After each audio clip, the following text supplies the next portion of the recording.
There's a joke that every cyclist knows by heart. Ask any rider how many bikes a person should own, and they'll grin and give you the same answer, as if reciting scripture. The correct number of bikes is N+1, N being the number of bikes you currently own. It's charming, it's self-deprecating, it's a little wink that says, yes, I know I have a problem, and I love it. And it is, without exaggeration, one of the most effective pieces of marketing ever created, precisely because it doesn't feel like marketing at all. It feels like belonging. Cyclists repeat it for free, tattoo it on their identity, and use it to justify purchase after purchase after purchase. So today, let's do something almost heretical in cycling. Let's take that beloved joke seriously and ask what it's actually doing to us. Because here's the uncomfortable possibility. What if it's the reason so many riders end up with more bikes, less money, and strangely, less actual cycling in their lives? If you're enjoying this kind of evidence-based cycling content, take a second to subscribe to Bike Culture. It really helps the channel and ensures you won't miss future videos. Let's start with where this rule came from, because it matters. The phrase is enshrined only half-jokingly as rule number 12 in a semi-satirical Bible of cycling culture, and right alongside it lives its darker twin, the N-1 rule, the number of bikes you can own before your partner leaves you. And that second joke is the tell, isn't it? Because you only need a rule about the point where the fleet threatens your relationship if the fleet has a natural tendency to grow past what's reasonable. The two jokes together describe a real tension that every committed cyclist feels. The endless pull toward one more bike, and the quiet, growing cost of giving in to it. We laugh at both, and then most of us only obey the first one. So who actually lives this way? The data is genuinely revealing. When you survey ordinary cyclists, most of them, somewhere between half and two-thirds, own exactly one bike. Around a fifth to a third own two. So the multi-bike quiver, the thing N+1 celebrates as the natural state of the true cyclist, is actually a minority pursuit. But here's the part that should make you sit up. That small minority of riders with 3, 4, 5 or more bikes is responsible for a huge share of premium bike sales. That is not an accident. And you don't have to take my word for the connection, because the industry's own press says it plainly. Bike manufacturers, they cheerfully admit, are always doing their best to convince us to obey the N+1 rule. Of course they are. That, they say, is how they make money. If this video is making you rethink the way you look at cycling, make sure you're subscribed to Bike Culture. We've got plenty more deep dives like this coming. Now, I want to be scrupulously fair here, because it would be lazy to turn this into villains and victims. The fact that N+1 serves the industry does not make it evil, and it does not make it false for everyone. For some riders, a collection of bikes is a genuine, considered pleasure, and there is nothing wrong with that at all. What we're interrogating today is not the freedom to own several bikes.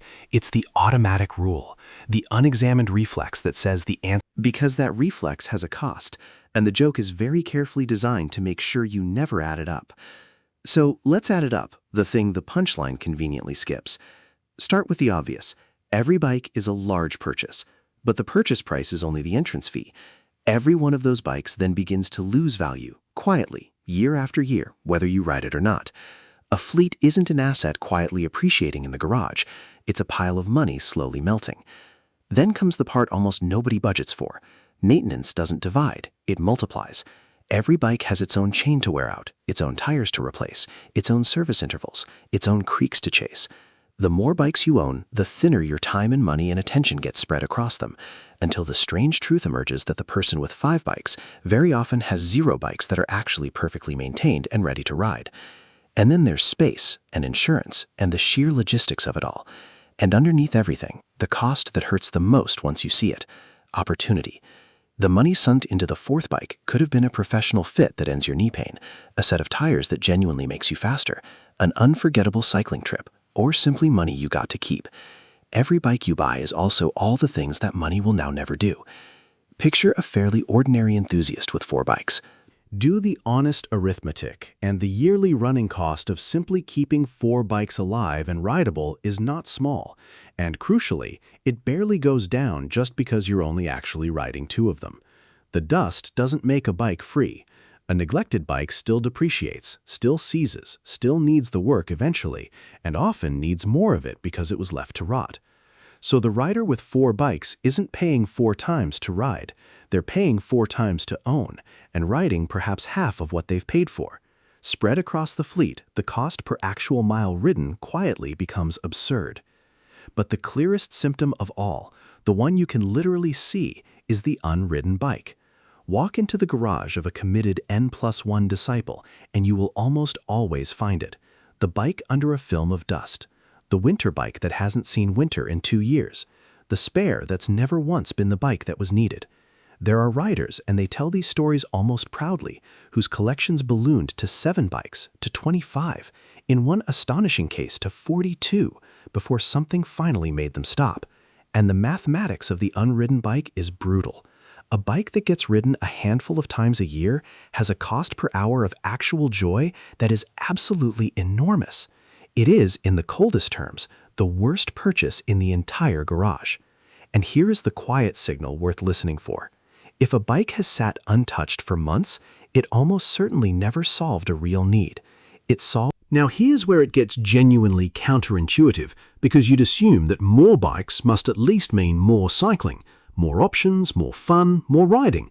But very often the opposite is true, and the reason is a well-known quirk of human psychology. When you own one bike, there is no decision to make. You want to ride, you grab the bike, you go. But when you own 5, every ride now begins with a question. Which one today? What's the weather? What's the route? Which one's clean? Which one's got air in the tires? Which one suits the mood?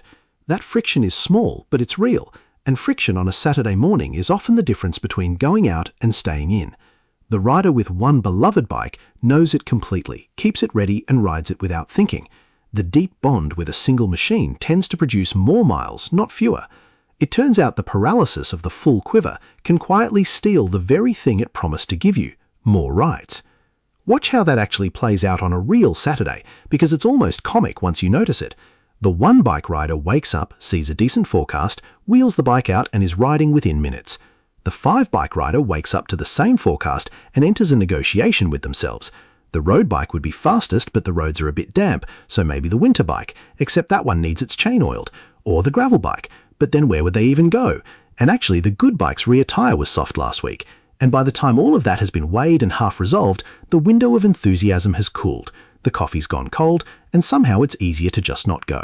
The bikes that were supposed to guarantee a ride for every possible condition have instead manufactured a reason to hesitate for every one of them.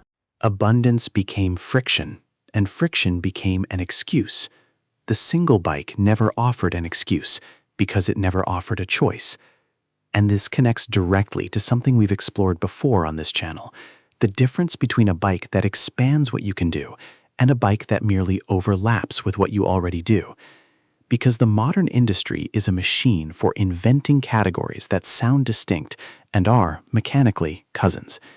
Endurance, all-road, aero, gravel, the lines blur far more than the marketing admits, and very often a change of tires or wheels covers most of the gap that supposedly justifies a whole new bike.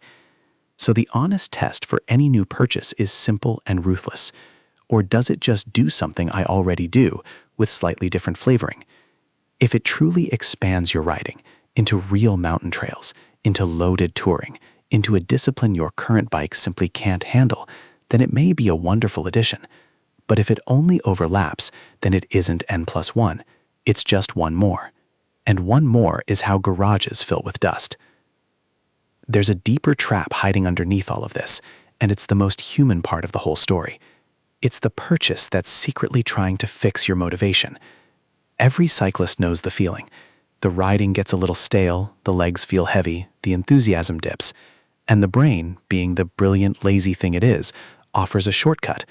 A new bike will make you excited to ride again.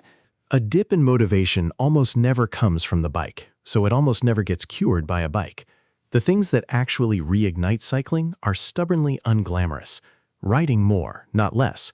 Riding with other people. Finding new roads. Fixing a fit that hurts. None of those come in a box, which is precisely why the box is so tempting and so ineffective. If you enjoyed this video and want more thoughtful cycling content, subscribe to Bike Culture before you go. We'd love to have you with us for the next one. So what happens when riders finally break the spell? There's a quiet movement of cyclists who have done the unthinkable and shrunk their fleets on purpose.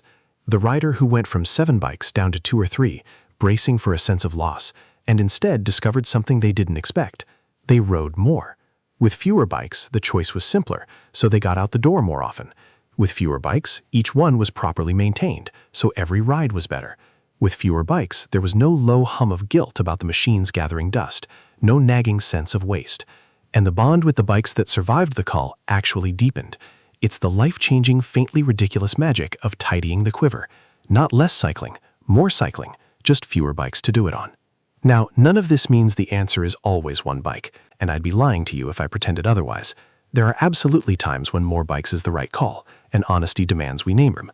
If you genuinely ride disciplines that are worlds apart, a road bike and a technical mountain bike, say, or you race cyclocross, or you need a packable machine for travel, then no single bike can serve all of those without painful compromise, and a small deliberate quiver. A dedicated winter bike to spare your good one from salt and filth is a perfectly rational thing to own. And if you simply love bikes, love owning them, love looking at them, and you've chosen that with clear eyes and it fits your life and your budget, then enjoy them without a shred of guilt. This film is not here to shame anyone for the bikes they love. It's here to kill the automatic rule, the reflex that buys without counting, the joke that does your thinking for you. So let's turn this into something you can actually use the next time the itch for one more bike arrives.